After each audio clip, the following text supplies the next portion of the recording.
다들 잘 지내셨을 줄로 믿는데요. 저는 봄이에요. 봄 하면 이제 아시는 분은 아시겠지만 제게는 타는 계절이죠.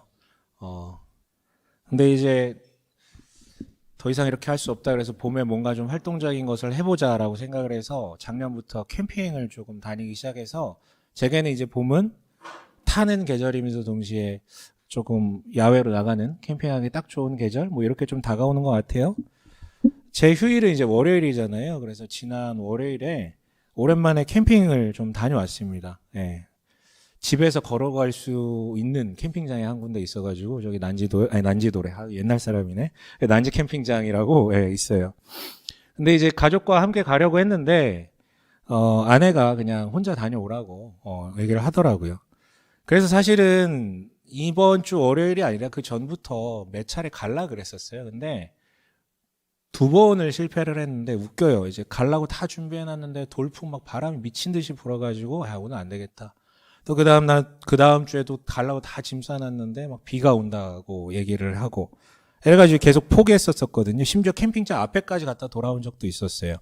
근데 이제 세 번째 만에 도전에 성공한 거죠. 그래서 이렇게 땀 흘리면서 세팅을 다 해놓고 아내와 이제 통화를 좀 하게 되었는데 웃긴 얘기를 해주더라고요.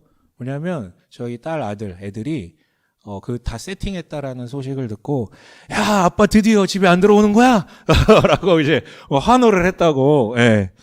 그러니까 이 내 성공에 대한 이야기인지 환호인지 내가 없는 것에 대한 환호인지 잘 모르겠는데 아무튼 이제 환호를 했대요. 근데 심지어 아들은 이렇게 기도했대요. 하나님 아빠가 이번에는 집에 꼭 안 돌아오게 해주세요 라고 이제 간절하게 기도를 했다 그러더라고요.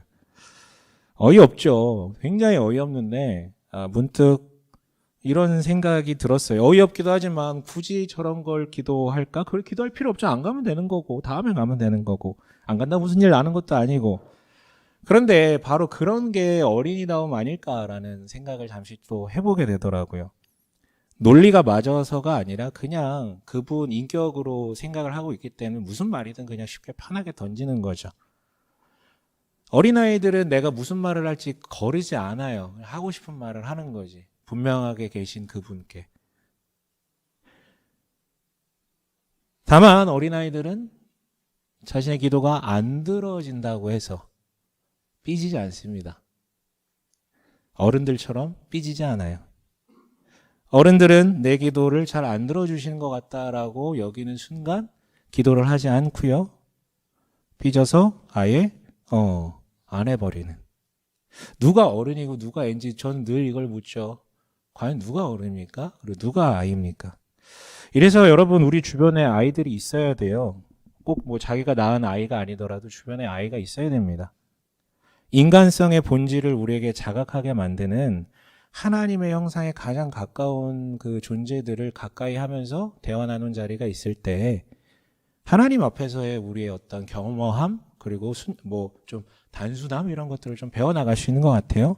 이번 주 중에 어린이날이 있잖아요. 그렇죠? 주변에 어린이가 있는지는 모르겠네요. 주변에 어린이를 한번 찾아보세요. 그리고 얘기를 나눠보는 건 어떨까 싶습니다. 그들의 엉뚱함과 어이없음이 당신의 인간성을 자극할 테니까요. 그 대가로 우리는 좋은 교훈 얻었습니다 하면서 사탕이라도 하나 줄 수 있는 여유가 있었으면 좋겠어요. 이거 여러분 드리는 권면이에요. 예, 어린이를 꼭 한번 찾아보셨으면 좋겠어요. 자, 우리 1, 2장을 통해서 에베소 교회의 문제, 즉 무기력과 분열에 대해서 얘기를 발견했고요. 그에 대한 바울의 응답을 좀 나눴어요. 바울의 답은 분명했습니다. 너희가 그리스도로 인하여서 어떤 존재로 바뀌었는지, 즉 소명을, 또한 무엇을 위해서 살아야 되는지, 즉 사명을 일깨워 주죠. 그러면서 동시에 이 소명과 사명을 이어주는 가교가 되는 교회에 대해서 가르쳤습니다. 이어서 우리 오늘 있는 본문 3장을 기록을 하다가 아차차 하면서 갑자기 기도를 하려다가 그 내용을 토대로 기도를 하려다가 아차차 하면서 이제 자기 얘기를 좀 썰을 풀었죠. 그래서 자신의 소명과 사명과 그리고 교회가 어떻게 자기 삶에 들어오게 되었는지, 하나님의 은혜로 어떻게 들어오게 되었는지를 피력했습니다. 이를 통해 우리는 알 수 있었죠. 그의 지금 현재 상태는 갇힌 몸, 즉 가택연금 상태, 구치소 상태였는데 그럼에도 불구하고 누구보다 가장 복 없는 그런 모습 같은데 누구보다 자유한 마음으로 그 갇힌 상태로라도 그 사람은 자기가 해야 될 일들을 찾아서 해 나갔다라는 것이죠. 그리고 그 안에서도 교회를 꿈꾸면서 예배소 교회를 독려하고 다른 교회들도 계속해서 독려하는 편지들을 썼거든요. 그 면모가 여러분 우리에게 주는 감동이 있었습니다. 그리고 드디어 진짜 하려던 거 기도로 이제 들어가거든요. 14절 한번 읽어보도록 할게요. 14절을 읽겠습니다. 14절입니다. 시작. 고로 나는 아버지께 무릎을 꿇고 빕니다.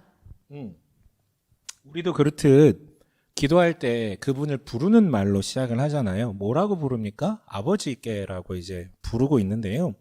여러분이 1장, 2장을 이렇게 슥슥슥슥 보시면 알겠지만 계속해서 나오는 호칭은 하나님이었어요. 왜냐하면 에베소 교인들에게 그분을 설명할 때는 하나님이라는 호칭을 계속해서 썼던 것이죠. 하지만 기도의 자리로 바뀌자 호칭이 벼랑간 뒤바뀝니다. 뭐라고요? 아버지라는 표현으로 전환돼요. 그러면 이거 매우 중요합니다. 우리가 부르는 그 대상이 아버지가 아니라면 모르겠어요. 여러분 개개인의 아버지에 대한 상이 좀 다르기 때문에 그런 거 다 차치하더라도 나를 보호하시고 돌보시는 나와 관계 있는 그 아버지라는 것이 아니라면 우리의 기도는 비인격적인 대상에게 주장하는 일종의 주문이 되어버리거든요. 아버지는 너무 중요해요. 이어서 그분께 무릎을 꿇고 빕니다라고 얘기하고 있는데요. 이 말이 두 의미로 좀 다가옵니다. 우선 무릎을 꿇다라는 것을 보면서 우리가 직관적으로 다가오듯이 그만큼 바울이 에베소 교인들을 사랑하고 있었구나. 진짜 간절함을 가지고 지금 기도를 하고 있구나. 막 몸이 이렇게 움츠려든 상태에서. 그런데 또 다른 의미도 담겨 있죠. 당대에는요, 무릎을 꿇는 대상이 정해져 있어요. 무릎을 꿇는 대상이 정해져 있다라는 것이죠. 누구요? 종이 주인에게 무릎을 꿇고 신하가 왕에게, 백성이 왕에게 무릎을 꿇습니다. 즉 자신의 주권자에게 무릎을 꿇고 있다라는 거예요. 따라서 여러분 이 무릎 꿇음은 바울이 하나님을 어떻게 보고 있는지를 단편적으로 드러내고 있죠. 뭡니까? 그분을 정말로 자신의 주인으로 바라보고 있다라는 것이 드러나요. 이어지는 15절도 함께 읽어볼까요? 15절입니다. 15절 함께 읽겠습니다. 시작. 아버지께서는 하늘과 땅에 있는 각 족속에게 이름을 붙여주신 분이십니다. 앞서 아버지라 불렀던 분에게 수식어가 붙어 있는데 뭐냐면 하늘과 땅에 있는 각 족속에게 이름을 붙여주신 분이라고 되어 있어요. 그리고 보통 이름을 붙여주는 자가 이름을 수여받는 자에 대한 주권을 주장하는 존재거든요. 왕이 그랬고 아버지가 그랬고 뭐 주인이 그렇게 이름을 붙여주는 자였었어요. 따라서 땅에 있는 족속에게라는 것은 눈에 보이는 이 세상 만물에 대한 주권자, 이름을 붙여주신 분이니까 눈에 보이는 모든 세계에 대한 주권자라는 뜻이고, 하늘에 있는 족속에게라는 뜻은 땅과 반대로 보이지 않는 세계, 그 사람들이 쓰던 관용구예요. 보이지 않는 영적 세계의 주권자라는 뜻인 것이죠. 그러니까 그분은 나만의 주권자가 아니라 온 우주 만물의 주권자라는 뜻이 나만의 주인이 아니라 온 우주 만물의 주인이기 때문에 이것을 분명하게 믿기 때문에 이 경외심이 이 마음에 있기 때문에 자연스럽게 무릎을 꿇는 자세로 변화되는 것이었죠. 근데 좀 난감한 게 있어요. 분명 입의 언어는 아버지라고 부르면서 나와의 인격적인 친밀감을 좀 말하는 것 같은데 몸의 언어는 무릎을 꿇음으로 인해서 종속관계를 드러내는 것 같아요. 이 모순 앞에 혼란스러워 하시는 분들이 종종 있더라고요. 이런 거죠. 어떻게 주인이면서 동시에 아버지일 수 있냐. 반대로 얘기하면 내가 종이면서 어떻게 동시에 자녀일 수가 있느냐. 그런데 여러분 이것은 바울의 편지에만 드러나는 모순점이 아니라 성경 전반에 걸쳐서 드러나는 모순점이에요. 이걸 어떻게 이해해야 됩니까? 저는요, 여러분, 이 두 가지 충돌되는 것 같은 이 모순을 설명할 수 있는 재주가 없어요. 동그란 세모 같은 그런 말도 안 되는 조금 모순이기 때문에. 다만, 분명한 거는 하나님을 마치 나를 너무 끔찍이 또 이뻐하는 그 인자한 할아버지처럼 보는 것에만 그치거나 반대로 절대적으로 복종해야만 하는 저 멀리 계신 위대한 왕으로만 보는 것에만 그치는 것이 아니라 이 두 가지 모순적 이미지가 충돌하는 게 아니라 정반, 처음에는 이쪽 갔다가 나중에 이쪽 갔다가 다시 좀 아닌 것 같은데 또 이쪽 왔다가 왔다 하면서 이런 정반합의 과정을 거쳐가며 내 안에 그것이 충돌이 아니라 균형을 이루어 나갈 때 하나님에 대한 우리의 깊이와 누림은 더 풍성해지더라는 것.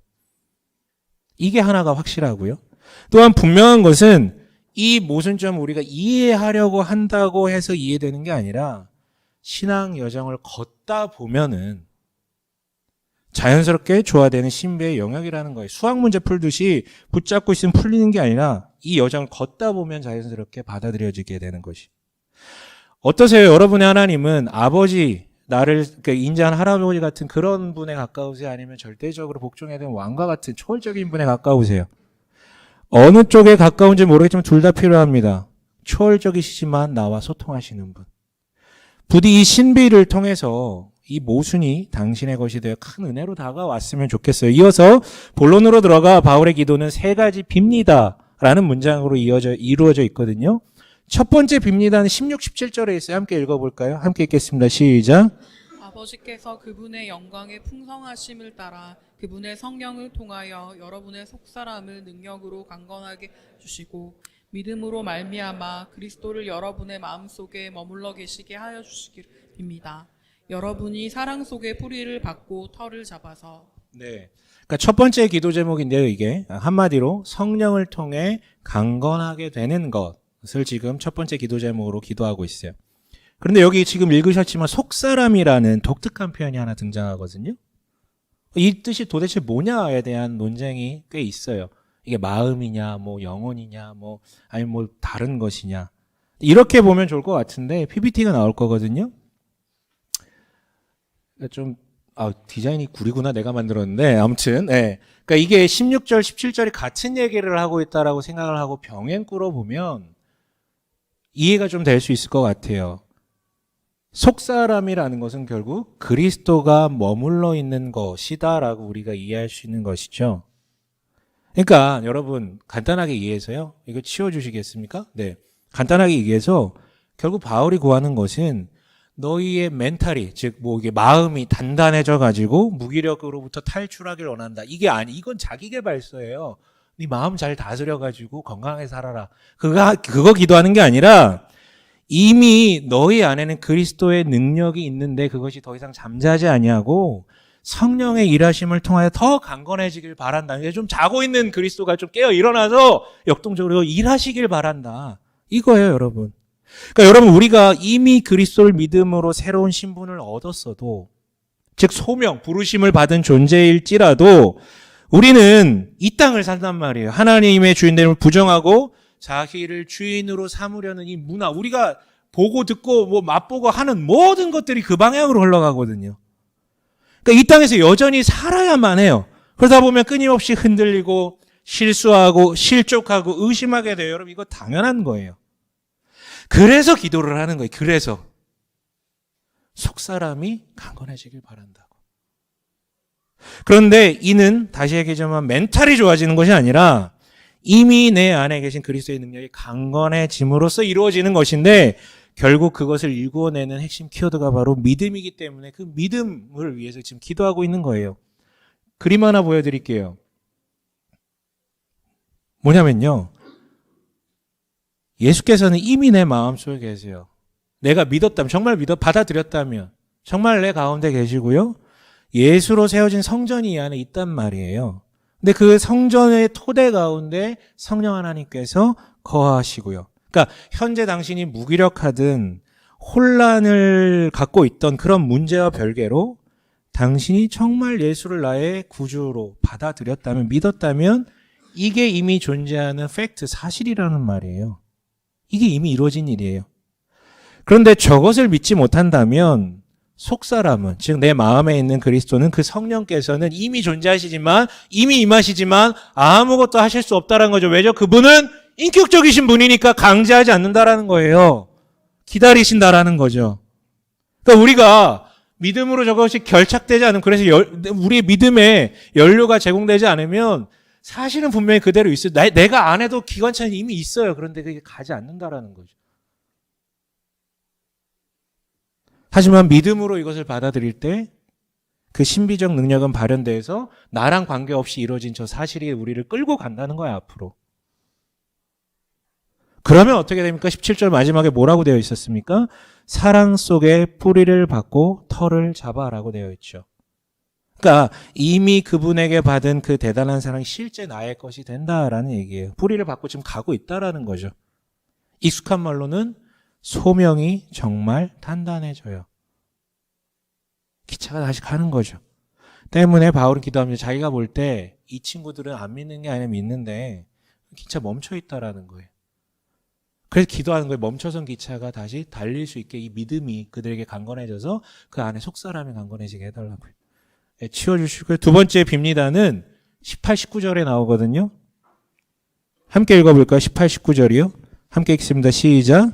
모든 성도와 함께 여러분이 그리스도의 사랑의 너비와 길이와 높이와 깊이가 어떠한지를 수 있게 되고 지식을 초월하는 그리스도의 사랑을 알게 되기를 빕니다. 네, 여기까지요. 그리스도의 사랑을 알게 되길 빕니다.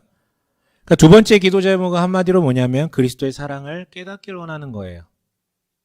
그런데 오해하면 안 되는 게 여기 알길 원합니다, 깨닫길 원합니다 라고 되어 있는데요. 이 말은 우리나라 말로 번역을 하면 그냥 지적 영역에 그치는 거잖아요. 이해했다, 뭐 이런 정도. 근데 그들의 언어로 안다라는 표현은 머리에 그치는 것이 아니라 마음과 행동으로까지 이어지는, 그게 진짜 아는 거예요. 이 전인격적 언어인 것이죠. 따라서 첫 번째 기도가 뭐냐면 그들의 소명이 일깨어짐으로 최소한의 신앙적 재출발을 위한 기도라고 정의할 수 있다면 이 두 번째 기도는 재출발하는 것을 넘어서 신앙적으로 풍성함을 좀 누릴 수 있게 해달라는 그런 기도가 될 수 있죠. 그런데 여기에도 지금 독특한 수사가 하나 등장했어요. 뭐냐면 그리스도의 사랑의 너비와 길이와 높이와 깊이를 깨닫길 원한다라고 하고 있어요. 잘 들어보세요. 이거 되게 의미심장해요. 믿다 보면 사실 우리가 이런 의심을 거치기 마련이거든요. 뭐냐면 먼저 그리스도의 사랑이 그 너비가 되게 좁은 것 같아요. 뭔 얘기냐면 선택적인 것 같다는 얘기예요. 여기선 사랑이 있는데 저기선 사랑이 없는 것 같은. 그러니까 일례로 교회에는 계신 것 같고 직장에는 없는 것 같아. 교회에는 계신 것 같은데 뭐 가정에는 없는 것 같아. 그러니까 그분이 어디서는 사랑하고 어디서는 아닌 것 같아. 이어서 그 사랑의 길이가 짧은 것 같이 느껴질 때가 있어요. 언제는 참 감동을 주시는데 언젠가는 특별히 정말로 내가 필요로 할 때는 침묵하시는 것 같아요. 그래서 지속적이지가 않은 것 같아요. 그 사랑이 길이가 너무 짧은 것 같아요. 또한 그 사랑의 높이와 깊이 역시 낮고 굉장히 얕은 것 같아요. 예, 내가 잘했을 때 혹은 내 잘하는 부분만 사랑하시고 나의 어둡고 약한 부분은 외면하시는 것 같아요. 즉 나의 전부가 아니라 거기까지만, 그 정도까지만 사랑하시는 듯해요. 그러니까 이게 뭐냐면요, 나는 정말로 예수를 믿어, 나는 정말로 그 안에 있어라고 소명을 확신하며 신앙의 안정 가운데 들어선이라도 누구나 이 마주하는 딜레마예요. 여러분 이러다 보면 어떤 일이 발생합니까? 당연히 여러분 소명은 확고한데요. 하지만 그 사랑을 누리다 넘쳐서 이웃과 세상에 흘려보내는 사명의 자리가 외면되는 거예요. 당연하죠. 당장 내가 그 사랑을 넓고 깊게, 넓고 길고 높고 깊게, 즉 풍성하게 누리질 못하는데, 내가 못 누리고 있는데, 내가 풍성을 못 누리는데 누굴 사랑하겠냐 이거예요. 기차 두 번째 그림인데요. 이와 같아요. 그러니까 이 객차, 뒤에 달려있는 이 객차에 대한 기도라고 생각하시면 좋을 것 같아요. 여러분 저 필링, 느낌이라고 불리는 부분이 없어도 기차는 갑니까 안 갑니까? 기차는 가요 안 가요? 가요. 하지만 객차가 달려 있어야 저기에 내 짐을 실을 수 있고 심지어 사람도 탈 수 있잖아요. 그러니까 여러분 객차가 풍성함을 담당해 짐을 실으니까 그것이 자신의 내면적 정서를 담당해요. 동시에 객차는 사람들을 태울 수가 있잖아요. 즉 외면, 관계를 담당하고 있어요. 그래서 기도합니다. 사랑의 풍성함을 누리고 그것을 타인에게 흘려보내길. 즉 사랑이라는 사명을 위한 기도랄까요? 이거 치워주시고요. 마지막 세 번째 빕니다. 19절 아까 읽은 데에서부터 다시 한번 읽어볼까요? 시작. 그리하여 하나님의 온갖 충만하심으로 여러분이 충만하여지기를 바랍니다. 네. 세 번째 기도 제목은 한마디로 하나님의 충만까지 이르는 것이다라고 표현할 수 있을 것 같아요. 그러니까 풍성함을 누리는 것을, 현재 풍성함을 누리는 것을 통해 넘어서 하나님의 온전하심에까지 이르길 원한다라는 기도인데요. 그런데 이건 조금 해설이 필요해 보여요. 1장 23절 함께 읽어볼게요. 성경에 1장 23절이요. 이거 몇 번 읽었었던 구절인데 다시 한번 읽어볼게요. 함께 읽습니다. 시작. 교회는 그리스도의 몸이요 만물 안에서 만물을 충만케 하시는 분의 충만함입니다. 네, 바울이 지금까지 이미 했던 말을 토대로 이 세 번째 기도 제목을 재해석해 보면 소명과 사명으로 나아간 이들이 이 땅에 이미 존재하는 그리스도의 몸이자 하나님의 충만인 교회를 누리는 가운데 정말 하나님처럼 충만케 해달라는 기도예요. 세 번째 그림 보여드릴게요. 바로 이 레일이 교회와 같은 역할이라는 것이죠. 레일 위에 있으면요, 방향이 틀어지지 않고요. 레일 위에 있으면 비포장도로를 달리지 않고 목적지까지 쭉 가게 되어 있어요. 천천히 갈 수는 있지만 쭉 가게 된단 말이에요. 레일이 없으면 방향이 없어요. 자기가 방향을 잡아나가야 되거든요. 과연 우리 가운데 그것이 정말 대단하게 되시는 분이 얼마나 될까? 한번 생각해 보셨으면 좋겠어요. 네, 넘겨주세요. 이렇게 세 가지 기도 제목을 빈 후에 마무리는 송영이라는 단계로 넘어갑니다. 이게 말이 어려운데 그냥 찬양, 마무리 찬양이라고 생각하시면 돼요. 기도가 원래 찬양이기도 하고 찬양이 기도잖아요. 20절 함께 읽어볼까요? 함께 읽겠습니다. 시작. 우리 가운데서 일하시는 능력을 따라 우리가 구하거나 생각하는 것 이상으로 더욱 넘치게 해주실 수 있는 분에게 21절도 한번 읽어볼게요. 함께 읽겠습니다. 시작. 교회 안에서와 그리스도 예수 안에서 대대로 영원 무궁하기를 빕니다. 네, 아멘. 여기 넘치게 쉴 수 있는 분이라고 지금 되어 있는데 이건 사실 좀 오역이에요. 직역하면 한계가 없다라는 뜻이에요. 이거 완전 다른 뜻이거든요. 넘친다는 것은 그릇이 있는데 그것을 넘을 정도로 많다라는 거지만 한계가 없다라는 건 뭐예요? 그릇을 100만 개 갖다 줘도 채울 수 없다라는 뜻이잖아요. 그러니까 바울은 마지막에 우리의 하나님은 한계가 없을 정도이신 분이심을 지금 찬양하고 있어요. 여러분한테 한번 물어볼게요. 하나님은 우리가 무엇을 상상하든 그와 비교할 수 없을 정도로 크시고 충만하신 분이 맞으십니까? 너무 단순하고 분명한 사실이죠.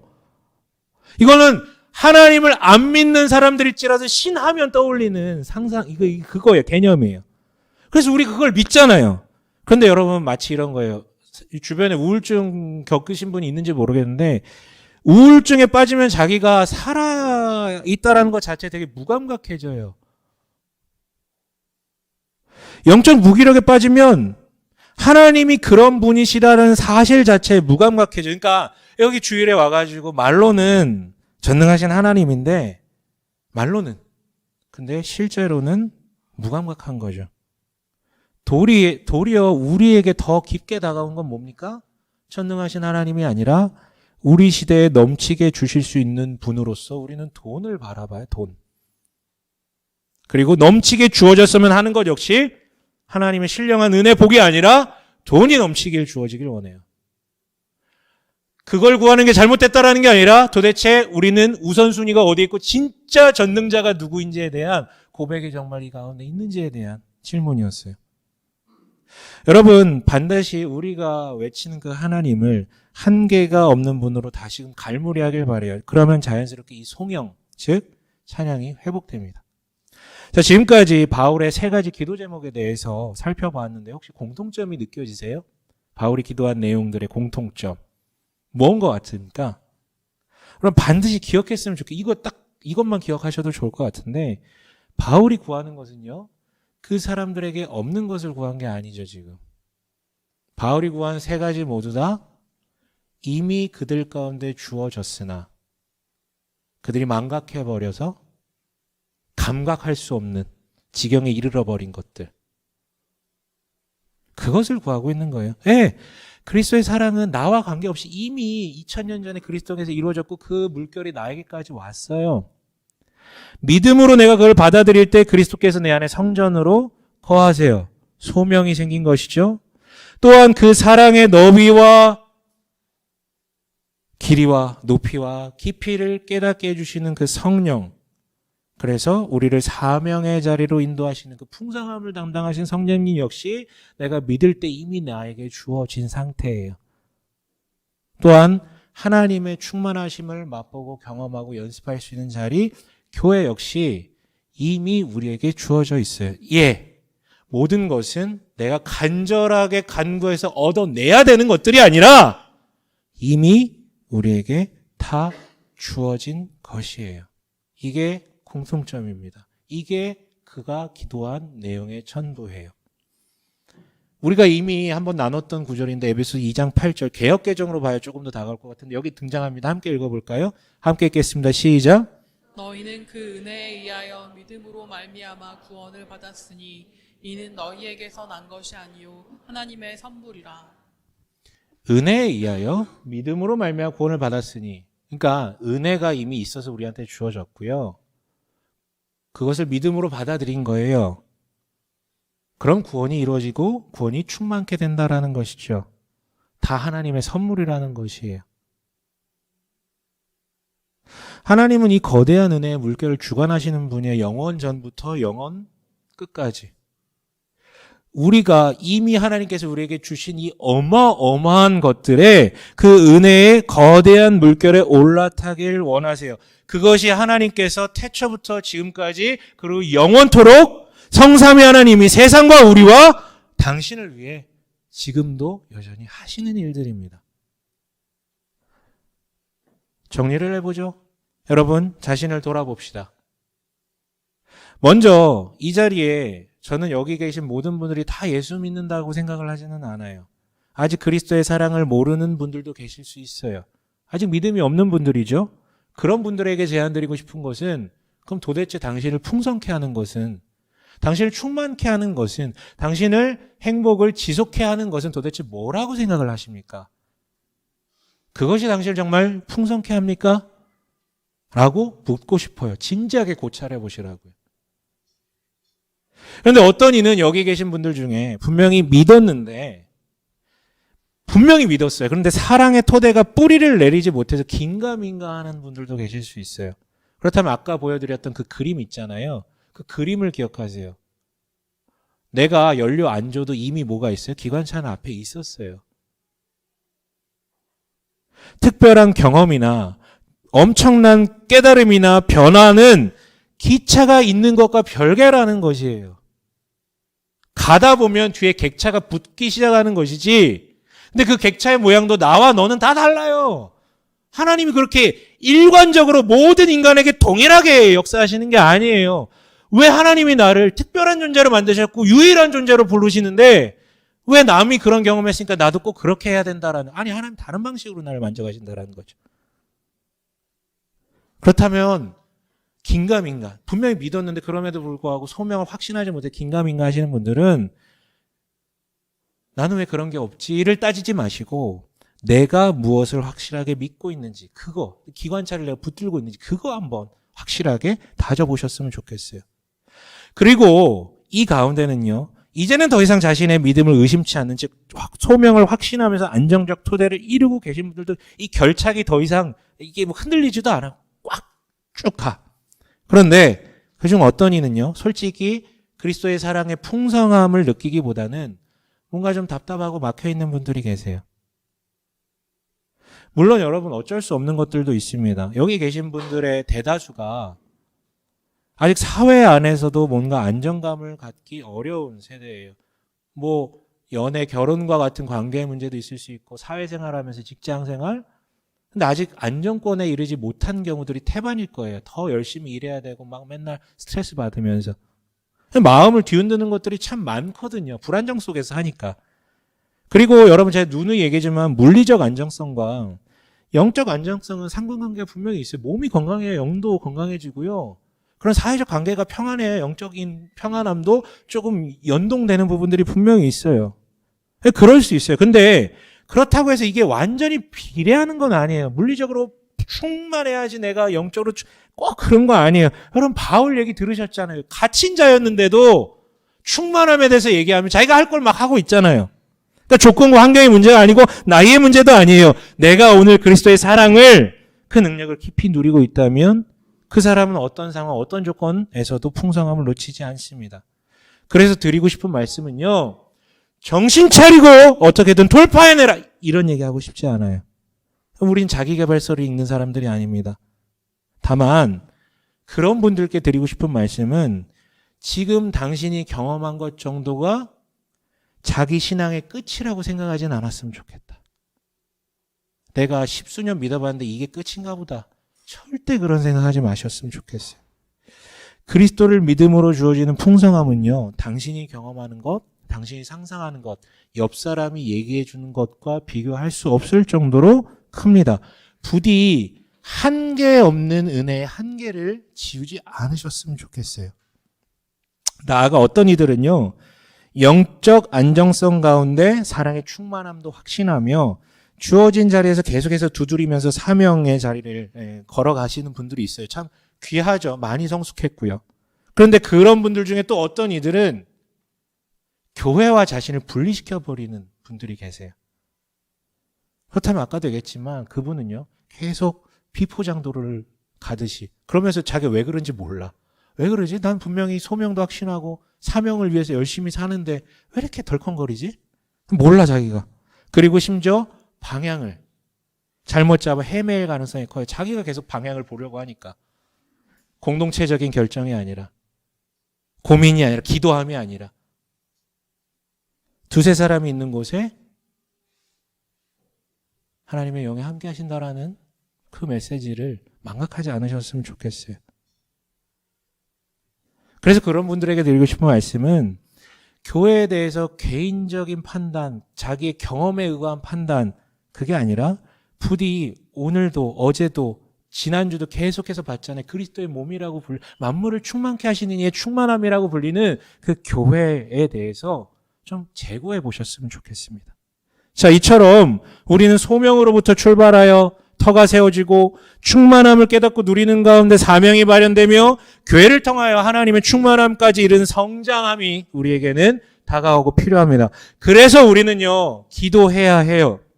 소명과 사명 그리고 교회가 자신의 것이 되는 것은 이건 신비니까 내가 하는 것이 아니니까. 다만 자신의 기도를 좀 돌아보셨으면 좋겠습니다. 어떤 이들의 기도는 시작부터 잘못된 경우들이 있거든요. 15절 다시 한번 읽어볼까요? 15절이요. 함께 읽겠습니다. 시작. 아버지께서는 하늘과 땅에 있는 각 족속 이름을 붙여주신 분이십니다. 네. 단순하게 말해볼게요. 당신이 기도할 때 부르는 대상은 하늘과 땅에 있는 각 족속에게 이름을 붙여주신 분. 그런데 그분이 나의 아버지가 맞습니까? 여러분, 하나님이 나의 주권자가 아니라면 그분을 나의 협력자, 동업자 정도로 보기 때문에 절대 의존적 감정은 사라집니다. 그러면 기도를 하는 게 아니라 협상을 하려고 그래요. 그 존귀하신 분에게 협상을 하려고 그래요. 거래를 하려고 그러고요. 반대로 아버지가 아니라면 친밀감이 없기 때문에 대화 자체를, 즉 기도 자체를 잘 하지 않게 되거나 아니면 비인격적 대상에게 읊는 주문을 하게 되는 경우가 많아요. 그럼 제가 되게 신기한 거 하나 가르쳐 드릴까요? 우리가 기도할 때 어떻게 기도하세요? 여러분 대부분 기도할 때 어떻게 하세요? 자세 어떻게 잡으십니까? 이렇게 하진 않으시잖아요. 어떻게 하세요? 기도할 때. 보통 우리가 국 누리잖아. 누가 가르쳐 주지 않아도 우리는 다 두 손을 모으고 기도를 합니다. 뭐 이렇게 하는 사람도 있고 이렇게 하는 사람 관계없을 때 두 손을 모으거든요. 이게 국 누린 것처럼 당대 유대인들은 하늘을 서야 돼요. 서서 하늘을 보고 팔을 이렇게 들고 기도하는 자세로 기도를 했어요. 이 자세 자체에 대한 것은 문제가 안 돼요. 이렇게 기도할 수 있어요. 그런데 바울을 보세요. 바울이 누굽니까? 유대인 중에 유대인, 바리새인 중에 바리새인. 수십 년간 하늘을 바라보고 서서 팔을 올리고 기도하던 습관이 수십 년간 익혀진 사람이 매일 그렇게 기도하던 사람들이. 그런데 지금 오늘 그가 취하고 있는 몸의 자세는 자신의 수십 년간의 자세를 부정하고 있어요. 여러분, 이 몸의 언어가 이야기하는 것은 분명해 보입니다. 결국 여러분, 우리가 하나님에 대한 인식이 변화된다면, 그리고 타인에 대한 인식이 변화된다면 수십 년간 인박인 이 몸의 자세 자체도 바뀐다라는 거예요. 여러분 아시잖아요. 사람 잘 안 바뀌고 왜 안 바뀌십니까? 그 사람에게 지배당하고 있는 습관이 안 바뀌기 때문에 안 바뀌는 거예요. 그 습관 그냥 안 바뀌어요. 그래서 사람 안 바뀐다 그러는 거예요. 안 바뀌어.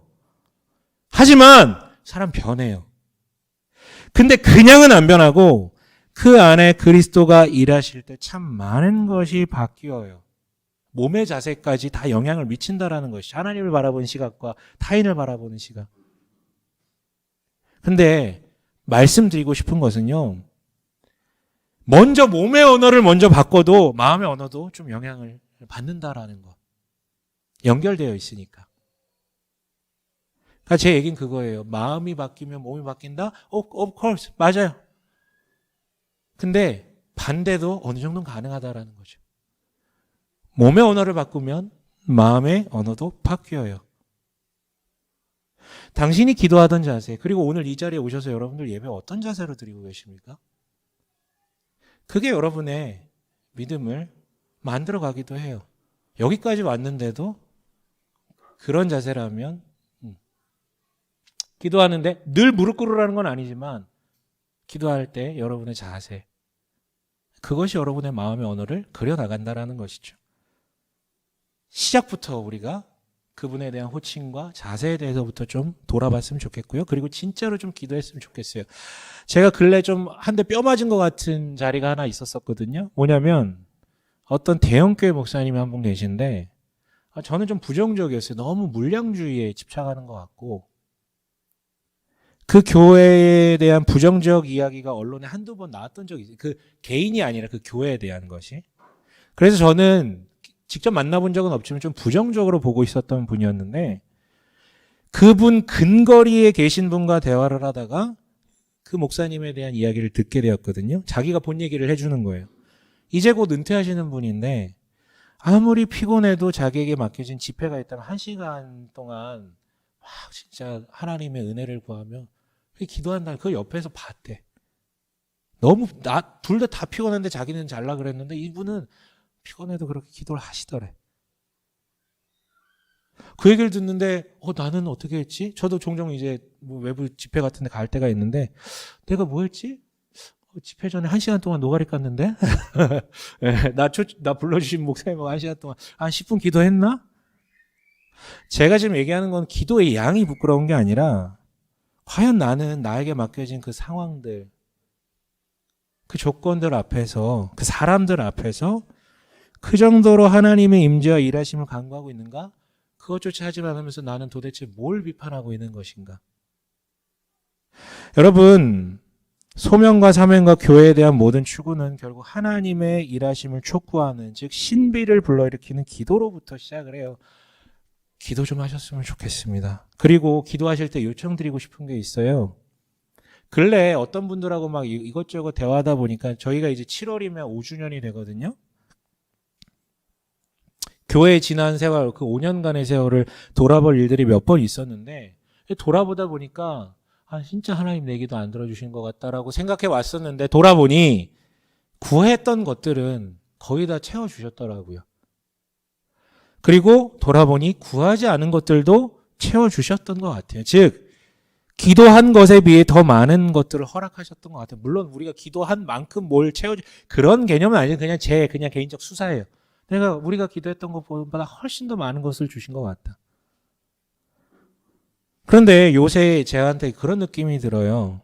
우리 교회가 한 발 더 풍성해질 타이밍이 온 것 같다라는 느낌이요. 그런데 이것은 다른 물리적 준비와 노력도 필요하겠지만 우리가 한 발짝 더 풍성해지는 것의 핵심은 기도겠구나. 기도를 통해서 넘어서야 되는 부분이라는 게 너무 막 느껴지더라고요. 그래서 여러분들께 요청드리고 싶은 것은 교회를 위해 좀 기도해 주셨으면 좋겠어요. 여러분 교회를 위해 기도해 하고 계신가요?